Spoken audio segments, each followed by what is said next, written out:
Sa unang panahon, malinawon jud mi diri nga mulupyo. Wala jud ingon nga gubot-gubot. Hangtod, nag-abot na ang mga rebelde, diha namin nagkadagandagan. Nga napoy mga sundalo na nga in and out na sila. Ang mga tao sa Agusan del Sur, ang ilang panginabuhi, mangumag, ginagmay, magtanom og palkatan, nga harbison, ing ana rang panginabuhi diri. Ang kanang pick-up area, iya man na sa Amerikano, unya layo naman to sila diri, unya ang kuan man kumpanya man na production nila ang palkata. Tapos naamay mga buyer, mga ahinti, mamalit sila, nya manguha sila laborer by truck. Muto ang akong anak nakaabot dito naglibor. Mutabang gyud tong akong anak nga si Romaldo. Kay mao may sige siya musuroy mangitag pangwarta. Siya ra gyud ang among gisaligan sa pangwarta. Maayo man malipayon siya unya. Mga amigo niya iya ra pong mga paryente. Dili siya mag-uban sa dili niya mga paryente. Yang hobbies ra niya adto nang magtan-aw ra siya sa bidyukihan kay mao may iyang hilig magkanta-kanta ing ana ra ang iyang trabaho.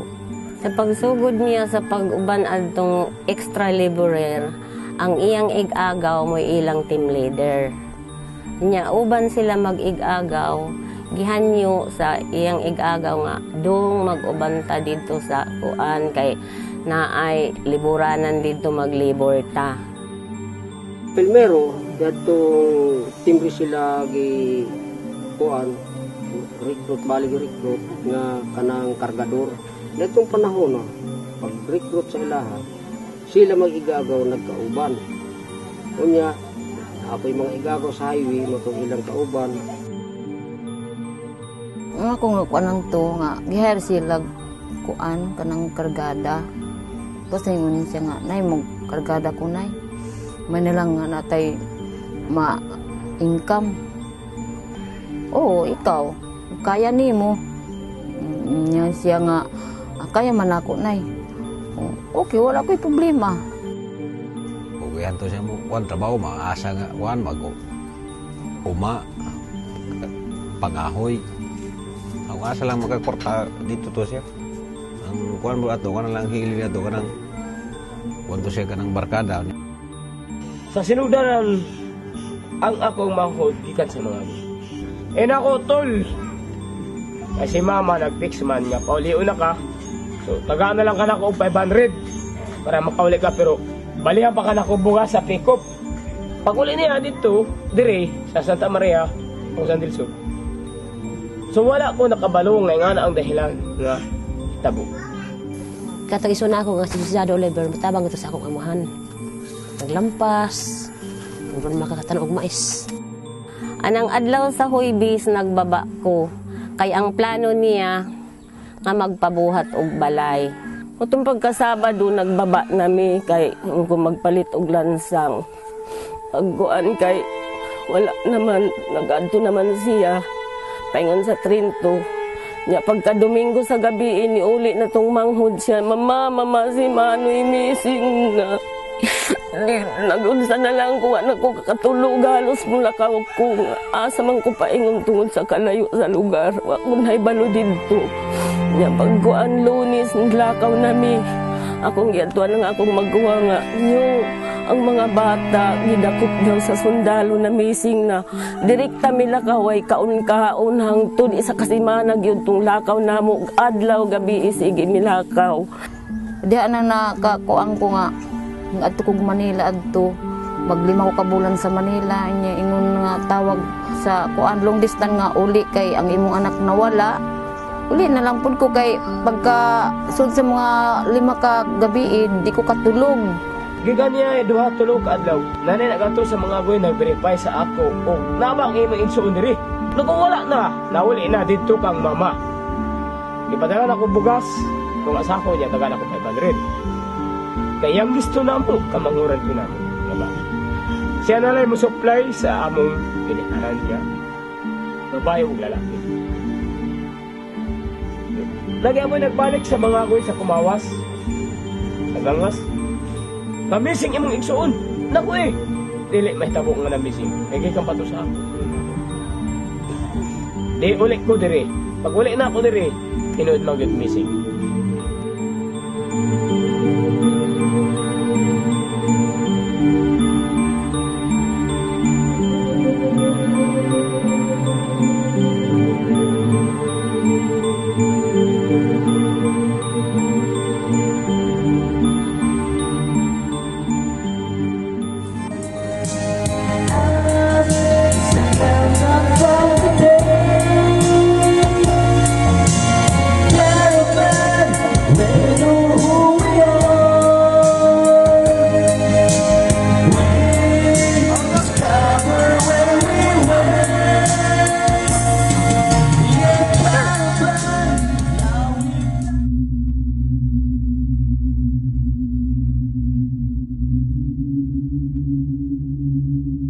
Nagiguntong iyang igagaw si Urkulyo nga. Usa ka dito tagkuan, piryahan. Karon dito sila sa piryahan, nagingon naman po itong isang abilar, at sa tag bidyukihan ka magkanta ta.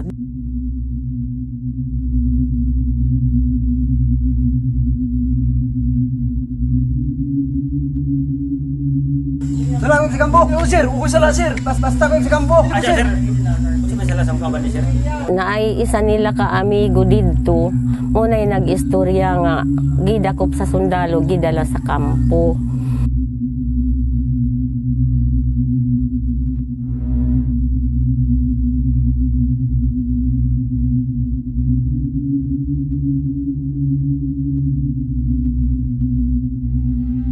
Mo na to nga amo nang gipalo up dayon nga tinuod diha sa kampo. Nya nagsulod na mi dito sa kampo, wa jud mi pasudla. Kapag adto nang pizza 20 ni hanyo na mi kang mayor Bustilyo nga ubanan mi motong nakasulod mi unya pagpangita manamo dito. Wala man mi palibuta sa ilang kampo kay diha ra mi sa ilang kusina daplin sa sapa. Nasigi ko pang ukay-ukay atong mga sako, giingnan pa jud ko nga parang inahin ang manok hanap ng kanyang sisiw. Pagkasakit pala dungod. Unsa man di ay ko sama ko sa ilhan sa manok nang hitagyod ko sa akong anak. Mao pag yun di istorya nila sa ako ay mga batasan. Sa kuan na bala na kuan na rin nga mga NPA daw to sila. Adi bututin ako may bi ultimo nga ni kutsilyo wala ilang nakuha bisa ang ilang ko to ispat ra dala to kay nang soro mo sila gabi bijukihan. Wala may kamatuoran ana kayo may ebidensya nila nga tinuod ka na. Ug may iligisyon nga pinaagi ana nga NPA. Dili gyud to NPA. Kay sige manggani to pagsulod na sa NPA sige siya gihagad nga paubanon sa bukid.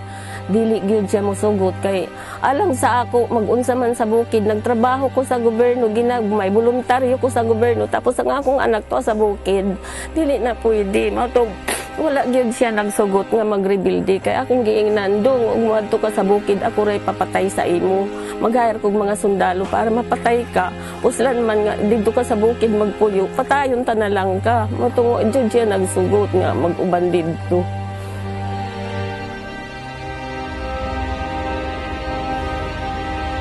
Na kuan man to sa Gold Star, na publish sa Gold Star. Unya nakita nila Ros dito sa Butuan ang publication ilang nabasa. Mutong hangtod nagfile na og kaso walay lain nagtabang sa amo ang fine ra gyud.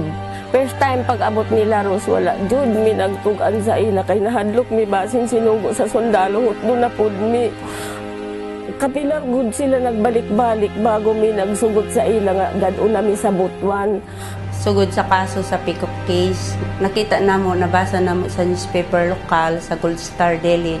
Moto nga, nagsabot ang staff sa Pine na magdokumento sa kaso. So when our workers in Agusan del Sur heard about the enforced disappearance, they visited the families of the missing.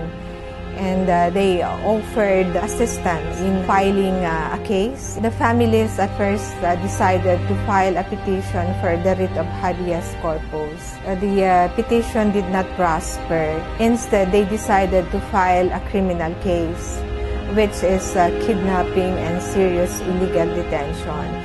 Di kusog man, paspas ni kaayo ang pain, paspas gyud ang tabang nila, kaso lang kayo nga among kalaban, permi lang gipostpone.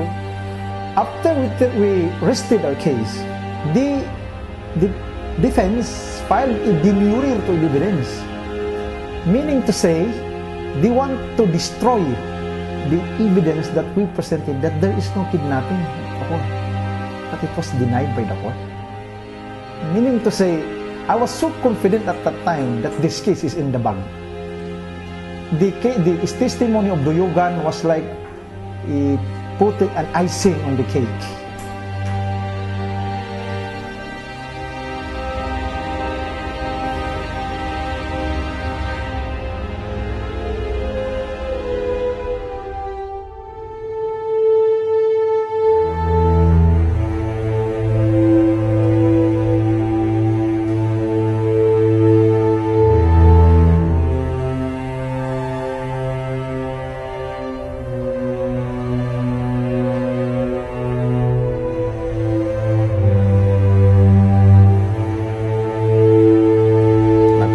Nagmotor gikan sa Trinto nga ripaingon, magpakyaw kong motor.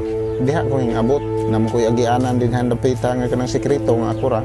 Yung sekreto kong sulod, direkta nang may PX diha, may PX man medias una. Pag diretso na kong sulod dire, nalipay man dayon sila katong gwardya hinging Sarge. Naanay kuan, ato nang nasakpan ang uban sa mga nag-ambos ni Colonel Velasco. Akong ginan, asa man ana? Nao kanang gipanggae diha. Kung ginan nga. Wa man lagi na armas. Siya, basta maunay nagpatay. Sibilyones may nagtudlo. Di ang unang himbunal yun si kuan Binturito sa Balya.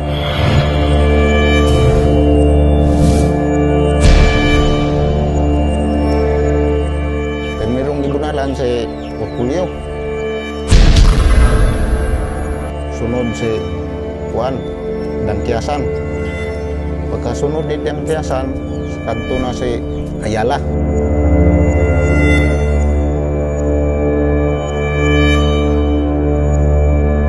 Pagkatus Ayala nga pakabunal, masami. Kay dinhi ang nakuha, nabitay ning mata, nagdagan-dagan pato diri. Kuha na, pagpangamatay sa katungguan, diha gilubong anang punuan anang kawayan. Kaut ang mga private, murag gilubong og gamay siguro niya. Gitabunan ra. Nagkuha si amplayo og gasolina og kuan. Gihabwa to diha tong mga gitabunan nga gipangpatay nila. Giliminan og punso. Gida nga dos rampet kakuan katong CB nga katong dakugo. Mo to gikargahan ngadto pa ingos kilometer 58. Gikuanan og mga gagmayng sanga. Mga kahoy-kahoy gibubuag gasolina o produk dito gisunog, wa gyud habilin.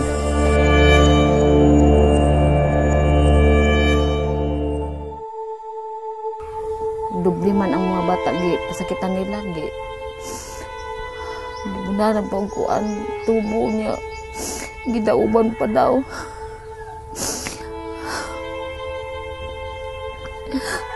Nasa akong anak ko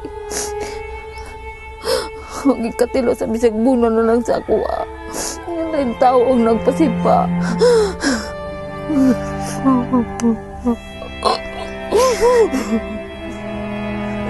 Luwi ka akong anak. Uy, pinakadakotong abutan. Hindi ko magdaw ngayong nanang itapos akong anak. Hindi mga ito magig-away. Ito na panahon pag uli na ako din. Naging dakong katre. Nanawag yun siya sa ako. Asil nga, katulog yun tinanawag. Klaro kayong damgo na ako nga. Nay! Nay! Nay! Nay! Nay! Uwi na ako nga. Ju! Ju! Katulog na gitawag siya. Ju!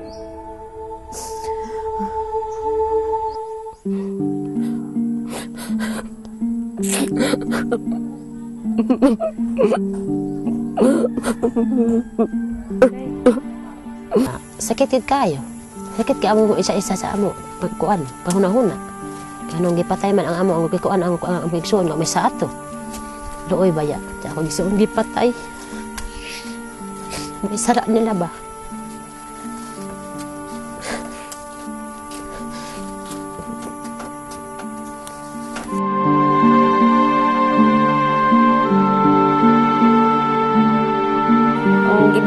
nako niya itong naka-daog mi atong promulgation. Dito jud sa Manila, nag-ingon ko nga, kulang ang akong kalipay nga nadawat tungod kay ang gusto na ako nga makita gyud na ako nga akong anak, bisag bukog na lang o abog makita gyud na ako siya. Mo nang ningangyo ko nga kung kinsa man ang uban pa nga mga ahensya nga makatabang sa amo, hinaotonta na nga motabang gyud sila kay para makadaog gyud ang kaso namo, makabalos na ang mga sundalo. The Peacock 6 case is unique in the sense that it achieved a landmark victory in court with the conviction of the accused Army Corporal as accomplice to the crime of kidnapping and serious illegal detention of the 6 paper factory workers. But what is more important actually is the conviction of the principals, the military men and members of the 62nd Infantry Battalion.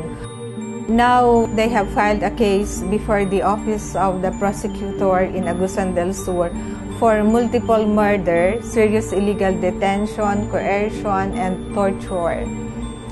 These are existing crimes punishable under the revised penal code.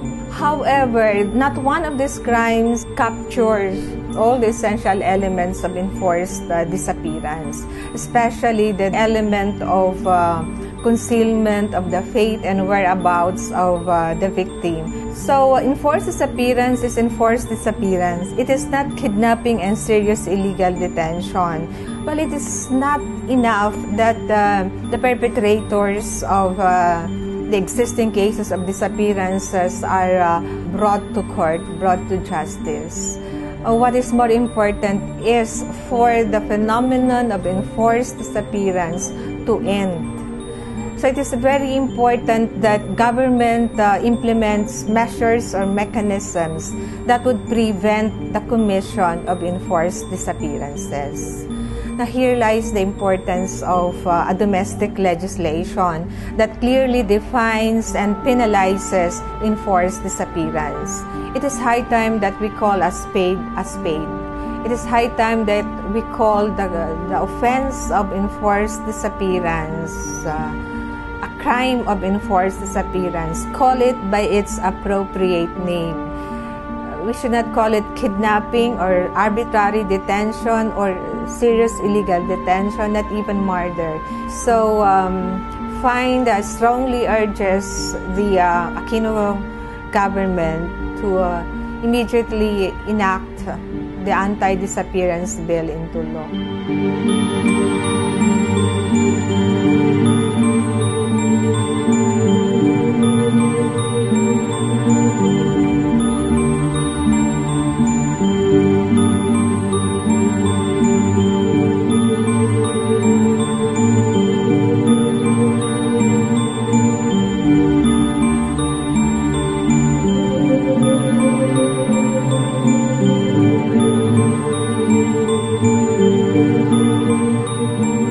According to the report of the United Nations Working Group on Enforced or Involuntary Disappearances, there are 100 countries which have outstanding cases of enforced disappearances.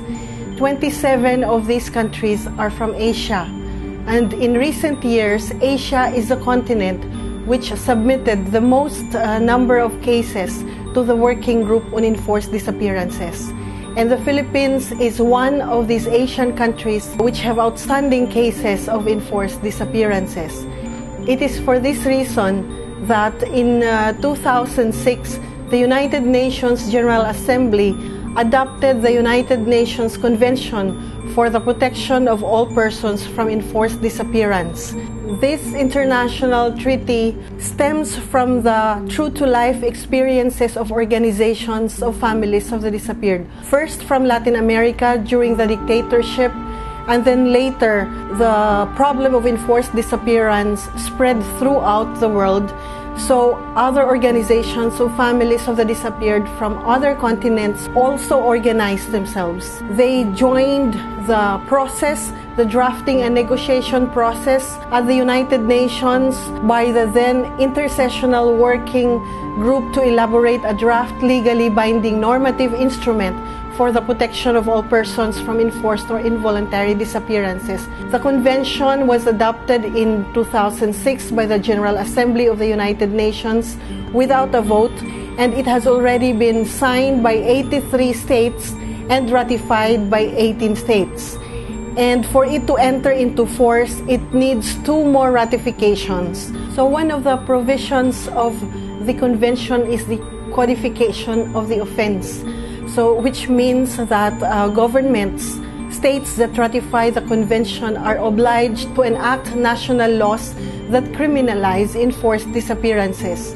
So because of the regional phenomenon of disappearances, the Asian Federation Against Involuntary Disappearances was established in 1998, 12 years ago, to respond to this global and regional phenomenon. So it's very important that we work together with similar formations in other parts of Asia and in other parts of the world in order to have a strong impact before the international community, considering that this is a global offense, this is a crime against humanity which should never be repeated in our history.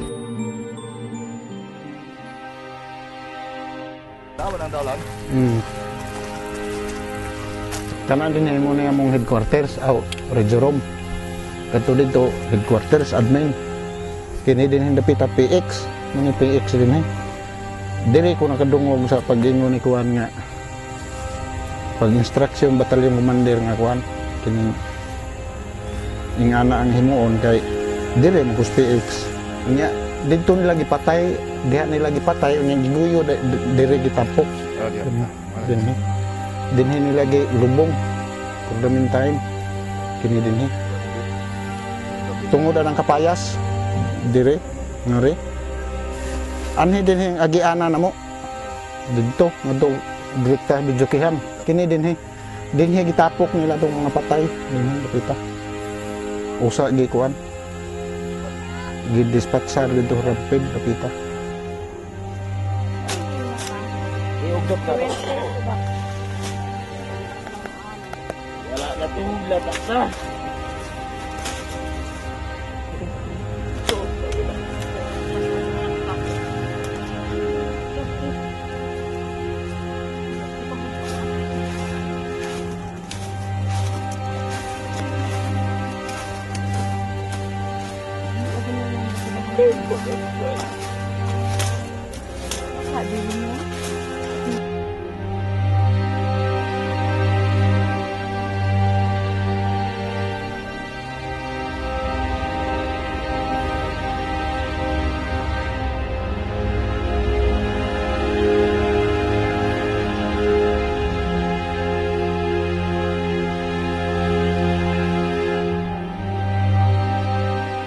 namo nga masilutan jud to tanan ang nagpatay sa among mga anak adtong nagbunan pang silutan jud to sila dili mi magdawat nga ingon magbayad mo do nga nalipay mi nga ona so rag kulang pag ito kay adtong nga nagbunal sa tubo naa pa man nagserbisyo pa man mo na nga kuan pa ko ng kaso para kuang itong tinulo na buwan. Patay ito sa ila. Di ba kung may kunali karoon, wala may tabo itong mataa. Karoon, nagpuyo ko ano nga inusara din sa akong kagalingon. Isang patay na itong aking misis, ngunit ng mga magulang. Kaya mo man ito yung suplagar sa kuha. Mo man ito yung abagan ako. Mo ito yung kuha na ako, makalutaw ang justisya. Akong ipangandoy.